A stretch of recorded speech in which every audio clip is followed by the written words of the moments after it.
Olá, pensa só um pouquinho. Quantas vezes uma coisinha de nada, uma bobagem, já conseguiu estragar o seu dia? Ou quando as ações de outra pessoa parecem que tomam o controle do nosso humor, da nossa paz?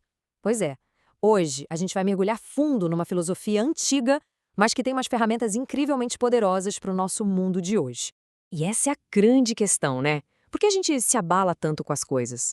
Muitas vezes, a gente reage no impulso, e isso acaba nos deixando mais fracos, sabe? A gente basicamente entrega o nosso bem-estar para coisas que a gente não tem como controlar. Mas e se eu te disser que tem um jeito de pegar esse poder de volta? É exatamente aqui que o estoicismo entra em cena. E olha, não como uma teoria chata e distante, mas como um verdadeiro treinamento para nossa mente.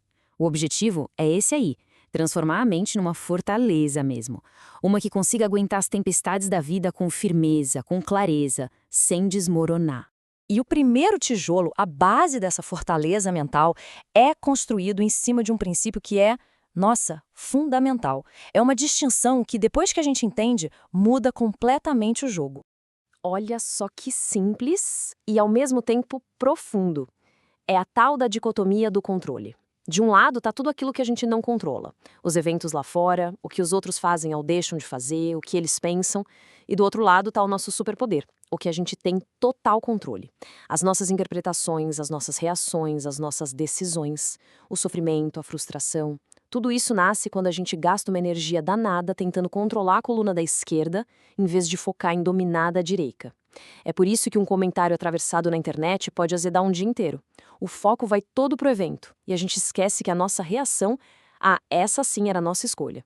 E olha, isso não é novidade. O grande filósofo estoico Epiteto resumiu isso de um jeito perfeito quase 2000 anos atrás. Não é o que acontece que nos perturba, mas o que a gente pensa sobre o que acontece. A ofensa só ganha força se a gente decide dar importância para ela. Então, se o problema está nos nossos julgamentos, a nossa primeira linha de defesa tem que ser interna, concorda? A maior batalha não é contra o mundo lá fora, não. É contra os nossos próprios pensamentos automáticos, aqueles que surgem sem controle. E o estoicismo nos dá essa ideia fantástica de um escudo invisível. Ele é construído no dia a dia, na prática de se perguntar: peraí, isso aqui realmente merece a minha atenção?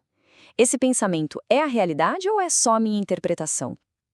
É sobre ser o porteiro da nossa própria mente, decidindo o que entra e o que fica de fora. Beleza. Com o escudo levantado, o próximo passo é dominar a arte da não reação. E que fique claro, isso não é ser fraco, muito pelo contrário, é a maior demonstração de força e autocontrole que existe.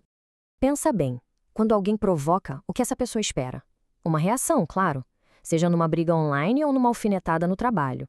Quando a gente escolhe o silêncio, a gente quebra esse ciclo.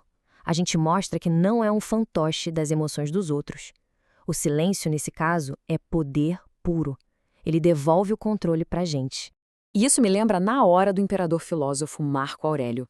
Ele disse: temos poder sobre nossas mentes, não sobre eventos externos. Perceber isso é encontrar a força. A força de verdade não está em tentar controlar o mundo, mas em controlar a si mesmo.